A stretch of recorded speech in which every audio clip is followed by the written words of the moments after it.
Hello बच्चों, चलिए इस प्रश्न को देखते हैं। चित्र में एक पोटेंशियोमीटर दर्शाया गया है जिसमें एक 2 वोल्ट और आंतरिक प्रतिरोध 0.4 ओम का कोई सेल पोटेंशियोमीटर के प्रतिरोधक तार AB पर वोल्टता पात बनाए रखता है। कोई मानक सेल जो 1.02 वोल्ट का अचर विद्युत वाहक बल बनाए रखता है कुछ मिली एम्पियर की बहुत सामान्य धाराओं के लिए तार की 67.3 लंबाई पर संतुलन बिंदु देता है। मानक सेल से अति न्यून धारा लेना सुनिश्चित करने के लिए इसके साथ परिपथ में श्रेणी क्रम में 600 किलो ओम का एक अति उच्च प्रतिरोध इसके साथ संबंध किया जाता है, जिसके संतुलन बिंदु प्राप्त होने के निकट लघुपतित कर दिया जाता है। इसके बाद मानक सेल को किसी अज्ञात विद्युत वाहक बल ई के सेल से प्रतिस्थापित कर दिया जाता है, जिससे संतुलन बिंदु तार की 82.3 लंबाई पर प्राप्त होता है। 600 किलो ओम के उच्च प्रतिरोध का क्या प्रयोजन है? तो बच्चों, यहाँ जो प्रश्न दिया गया है, इस प्रश्न में हमें एक विभवमापी दर्शाया गया है तथा हमें क्या पूछा गया है कि हम इसमें जो 600 किलो ओम का जो प्रतिरोध काम में ले रहे हैं, इसका क्या प्रयोजन है। तो चलिए बच्चों, सर्वप्रथम हम देखते हैं मुख्य अवधारणा। तो बच्चों, यहाँ जो चित्र है, इस चित्र में हमें विभवमापी अर्थात जो पोटेंशियोमीटर है उसको दर्शाया गया है। तो सर्वप्रथम बच्चों, हम ये जानने का प्रयास करते हैं कि पोटेंशियोमीटर क्या होता है। तो बच्चों, जो पोटेंशियोमीटर होता है वो एक तार जो होता है, जैसे हमारे पास बच्चों ये बिंदु ए और बिंदु सी जो है, ये हमारे पास क्या है बच्चों, एक तार है। तो पोटेंशियोमीटर जो होता है ना, एक तार का टुकड़ा होता है। अर्थात क्या होता है कि ए से सी तक कुछ मीटर की तार की लंबाई है तथा इसको हम क्या कर सकते हैं बच्चों, इस तार को हम क्या करते हैं, छोटे छोटे टुकड़ों में विभाजित करके भी जोड़ सकते हैं, जैसा हमने ए से सी तक जोड़ा है।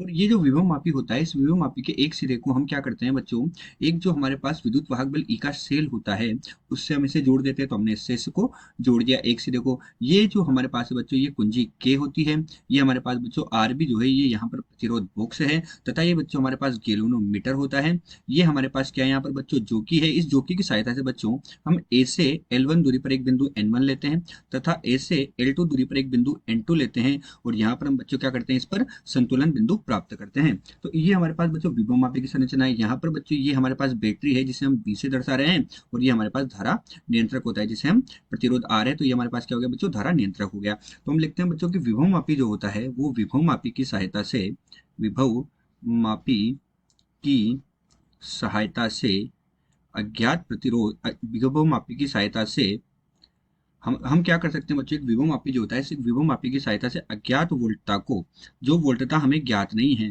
तो अज्ञात वोल्टता को तथा आंतरिक प्रतिरोध को ज्ञात कर सकते हैं तथा आंतरिक प्रतिरोध को आंतरिक प्रतिरोध को ज्ञात कर सकते हैं। जो अज्ञात वोल्टता है उसकी ज्ञात वोल्टता से तुलना करके हम उसका मान प्राप्त कर सकते हैं तथा आंतरिक प्रतिरोध का मान भी हम यहाँ पर ज्ञात कर सकते हैं। इस प्रकार विभवमापी जो है हमारे पास कार्य करता है।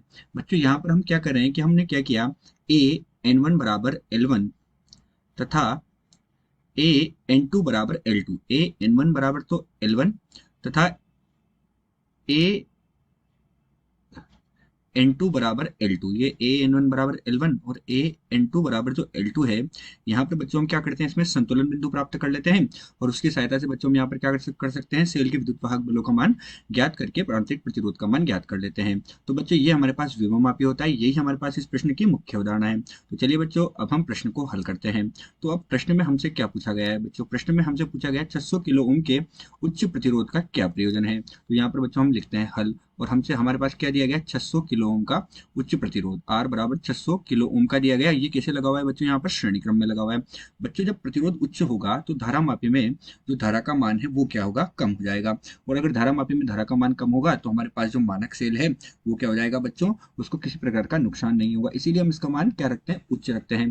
तो उच्च प्रतिरोध के कारण, उच्च प्रतिरोध, जब हमारे पास बच्चों प्रतिरोध का मान अधिक होता है तो धारा का मान कम होता है, हम जानते हैं।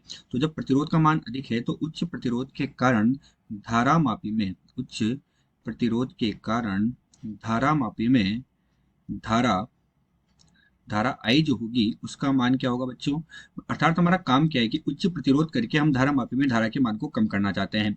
यही हमारे पास इसका प्रयोजन है। तो उच्च प्रतिरोध के कारण धारा मापी में धारा का मान कम होगा, कम होगा, जिससे मानक सेल सुरक्षित रहेगा। जिससे जो हमारे पास जो मानक सेल होगा जिससे हमने व्योममापी के एक सिरे को जोड़ा है वो क्या रहेगा बच्चों, सुरक्षित रहेगा। जिससे मानक सेल सुरक्षित रहेगा अर्थात उसे किसी प्रकार का कोई नुकसान नहीं होगा, सुरक्षित रहेगा। इसीलिए हम क्या करते हैं बच्चों, प्रतिरोध का मान जो होता है वो उच्च रखते हैं। तो आशा करते हैं दिया हुआ प्रश्न आपको समझ आया होगा। धन्यवाद।